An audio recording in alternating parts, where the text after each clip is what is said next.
አንድ ሮበርት ብሮይልት በተባለ ሰው የተነገረ አንድ ንግግር አለ። አይናችን ያየውን ያምናል፣ አእምሯችን ያመነውን ያያል። ይህ ሴንቴንስ ዳዝ ሜክ ኤኒ ሴንስ፣ ምንም አይነት ሴንስ አይሰጥም። ከልጅነታችን ጀምሮ እንሰማው የነበረ ነገር አለ። እንዲሁም ደግሞ ዴይ ቱ ዴይ አክቲቪቲያችን ላይ የምንጠቀመው ነገር የዚህ ሴንቴንስ ወይም የዚህ አረፍተ ነገር ተቃራኒ መሆናቸውን ነው የሚያሳዩት። በአይኔ በብረቱ በጆሮ የሰማሁትን ማየት ማመን ነው የምንላቸው ነገሮች በሙሉ የስሜት ሕዋሳቶቻችን ወይም አይኖቻችን፣ ጆሮዎቻችን ልንጠራጠራቸው የማንችላቸው ምስክሮቻችን መሆናችን ነው። እስኪ ዛሬ አይኖቻችንና ጆሮዎቻችንን ቴስት እናደርጋቸው፣ ምን ያህል በቂ እና ታማኝ የሆነ መረጃ ለአእምሯችን እንደሚያቀርብ። ይህ በምስሉ ላይ የምታዩትን ሴንቴንስ አንብቡት። ከዛም ሴንቴንስ ውስጥ ምን ያህል ኤፎች እንዳሉ ቁጠሩ። ነገር ግን ቪዲዮን ፖዝ አታድርጉት፣ ጀስት ስኪም ብቻ አድርጉት። ሴንቴንሱን አንብቡት፣ ከዛም በኋላ ቁጠሩ። ሶስት አያችሁ? ብዙዎች ሶስት ነው የሚያዩት። ትክክለኛው መልስ ግን 6 ነው። አእምሯችን መረጃን በፍጥነት ፕሮሰስ ለማድረግ ሲል አስፈላጊ ብሎ የማያስባቸውንና ብዙ ጊዜ ተደጋጋሚ ናቸው ብሎ የሚያስባቸውን ቃላቶች የመዝለል ባህሪ ያለው። ለዛም ነው ሶስቱን ኤፎች ያላየ ናቸው። ለዛም ኦፍ የሚሉትን በአጠቃላይ አላነበብ ናቸው። ይህ የአእምሯችን የማጣራት ሂደት ከዚህ የበለጠ ደግሞ ሌላ ሊታይበት የሚችል ሌላ ቴስት እንውሰድ። ይህ ዘድረስ የተባለ ክስተት ወይም እዚህ በምስሉ ላይ የምትመለከቱት ቀሚስ በ2015 ላይ በጣም ቫይራል የሆነና ብዙ ሰዎች የተመለከቱት ምስል ነው። ግማሽ በግማሽ ሊባል በሚችል ደረጃ ግማሾቹ ጥቁርና ሰማያዊ ቀሚስን ሲመለከቱ፣ ግማሾቹ ደግሞ ነጭና ወርቃማ ቀሚስን ተመልክተዋል። እናንተ ምን ትመለከታላችሁ? ነገር ግን ይሄ ዲቪዥን ያለው በአይኖቻችን ብቻ አይደለም፣ ጆሮዎቻችንም ቢሆን ያታልሉናል። ይህ ደግሞ በመላው ኢንተርኔት ሌላ ጭቅጭቅ ፈጥሮ የነበረው የያኒ ላውረል ድምፅ ቅጂ ነው። 53% የሚሆኑት ላውረል የሚለውን ድምፅ ሲሰሙ 47% የሚሆኑት ደግሞ ያኒ የሚለውን ይሰማሉ። እናንተ የትኛውን ትሰማላችሁ? Laurel, Laurel, Laurel, Laurel, Laurel. ነገር ግን ስህተት የሚሰሩት አይኖቻችን ወይም ጆሮዎቻችን አይደሉም፣ አእምሯችን እንጂ። የምንኖረው አእምሯችን በፈጠረው ወይም ክሬት ባደረገው ኮንስትራክትድ በሆነ ሪያሊቲ ውስጥ ነው። አእምሮ በጨለማ ራስ ቅል ውስጥ የሚገኝ ከስሜት ሕዋሳቶች የሚመጡት መረጃዎች ላይ ጥገኛ የሆነ ወይም ዲፔንደንት የሆነ ስለ ውጭ ዓለም ፉል የሆነ ኢንፎርሜሽን የሌለው ግራ የተጋባ ማሽን ነው። ለዛም ነው ኤክስፔሪየንስ የምናደርጋቸው ነገሮች በሙሉ በቁጥጥር ስር ውስጥ ያሉ ቅዠቶች ናቸው የሚባሉት። ለአእምሯችን መረጃን ፕሮሰስ ማድረግ በጣም ጊዜንና ጉልበትን የሚወስድ ነገር ነው። ለዛም አእምሯችን ሾርትከቶችን ወይም አቋራጭ መንገዶችን ይጠቀማል። ለዚህ ጥሩ ምሳሌ የሚሆነው የሙለር ላየር ኢሉዥን ነው። እነዚህን ሁለት መስመሮች ተመልከቷቸው። ሁላችንም በእርግጠኝነት ከላይ ያለው ከታች ካለው ይበልጣል ብለን እናስባለን። ነገር ግን ተመልከቱት፣ ሁለቱም እኩል ናቸው። ይህ ለምን ይሆናል? በሳይኮሎጂ ዓለም ሚስአፕላይድ ሳይዝ ኮንስታንሲ ተብሎ በሚጠራው ጽንሰ ሀሳብ መሰረት የቀስት ጫፎቹ የአእምሯችንን ዴፕዝ ፕሮሰሲንግ ሲስተም ትሪገር ያደርጉታል። ወደ ውጭ የሚያመለክቱት ቀስቶች ከኛ እየራቀ የሚሄድን የውስጥ ግድግዳን ጥግ ሲመስሉ፣ ወደ ውስጥ የሚያመለክቱት ደግሞ ወደኛ የቀረበን የውጭ ግድግዳን ይመስላሉ። አእምሯችን የውስጠኛው ጥግ የራቀ ነው ብሎ ስለሚያስብ ያንን ርቀን ለማካካስ ሲል በህሊናችን ውስጥ የመስመሩ ርዝመት በራሱ ጊዜ ያሳድገዋል። ይህንንም ሳይዝ ኮንስታንሲ ብለን እንጠራዋለን። አእምሯችን በሙን ኢሉዥን ላይም ይህንኑ ተመሳሳይ ነገር ያደርጋል።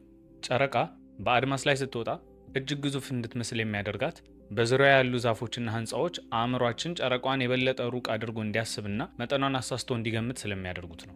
ታዲያ አእምሯችን ሾርትከቶችን ሲጠቀም ብቻ አይደለም ስህተትን የሚሰራው። አምቢጊየስ የሆኑ መረጃዎችን ወይም አሻሚ ተብለው የሚታሰቡ ኢንፎርሜሽኖችን ከስሜት ሕዋሳቶቻችን ሲደርሰውም ጭምር ነው። አእምሯችን አምቢጊዩቲን ወይም አሻሚነትን በጣም ይጠላል። አእምሯችን በቂ መረጃ በማያገኝበት ጊዜ እንዲሁም አሻሚ መረጃ በሚኖርበት ጊዜ አእምሯችን የራሱን ትርጉምና ግምት በመስጠት እንቆቅልሹን ወዲያው ለመፍታት ይሞክራል። የዛኔ ይሳሳታል። ለዚህም ዘ ስፒኒንግ ዳንሰር ኢሉዥንን እንመልከት። የዚህችን ባሌሪና ጥቁር ጥላ ተመልከቱ። ለአንዳንዶቻችን ወደ ቀኝ፣ ለአንዳንዶቻችን ወደ ግራ ስትዞር ልንመለከታት እንችላለን። ምስሉ ጠፍጣፋና ጥቁር ጥላ በመሆኑ ምንም አይነት የዴፕዝ ክሉ አይሰጥም። ስለዚህ አእምሯችን ክፍተቱን በራሱ ለመሙላት ይሞክራል። አንዱን እውነታ ይመርጥና ማለትም ወደ ቀኝ ወይም ወደ ግራ በዳንሰኛዋ ላይ ያንጸባርቀዋል። እስኪ አሁን ለአእምሯችን በቂ የዴፕዝ ክሉ እንስጠው ወይም የጥልቀት ፍንጭ። እንዴት ዳንሰኛዋ ላይ ያንን ነገር እንደሚያንጸባርቀው መመልከት እንችላለን።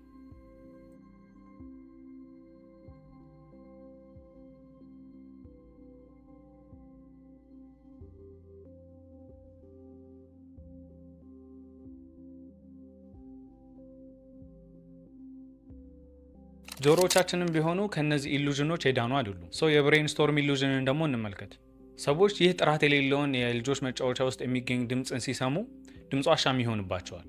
ይህ ድምፅ አሁንም ለአእምሯችን አሻሚ ነው፣ ግራ የሚያጋባ ነው። ይህንን ድምፅ አእምሯችን ሲሰማ እኛ ለመስማት ከምንፈልገው ድምፅና ከሚሰማው ድምፅ ጋር ሁለቱን አንድ ላይ ኮምባይን በማድረግ የተሻለ ብለው የሚያስበውን ድምፅ ለእኛ ለማሰማት ይሞክራል። በውስጣችሁ ግሪን ኒድል እያላችሁ ካሰባችሁ ግሪን ኒድል የሚለውን ድምፅ ትሰማላችሁ። ብሬንስቶርም የሚለውን ድምፅ ካሰባችሁ ድምፁ ይለወጥና ብሬንስቶርም የሚል ድምፅ መስማት ትጀምራላችሁ።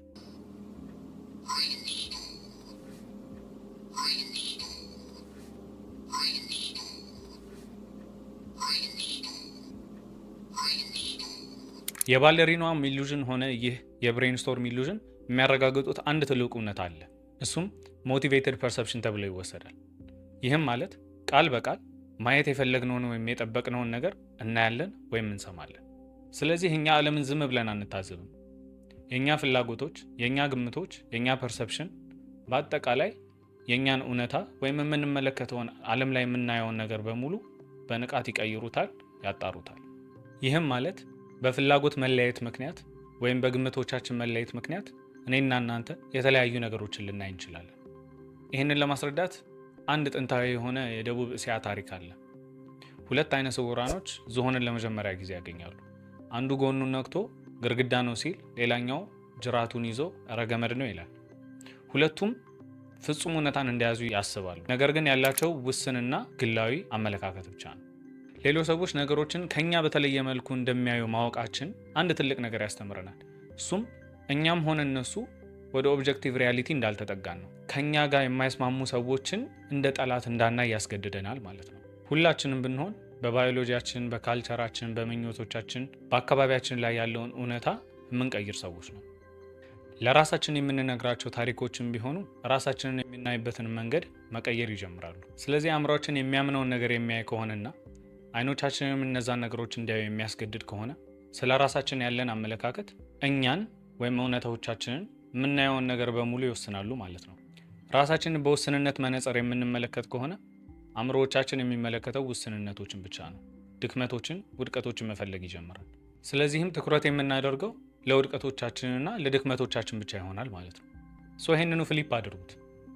ለራሳችን የተሻለ አመለካከት የሚኖረን ከሆነ ደግሞ አእምሯችን አይናችንን፣ ጆሮአችንን እንዲሁም የስሜት ሕዋሳቶቻችንን እነዛን ነገሮች እንዲመለከቱ ያስገድዳቸዋል።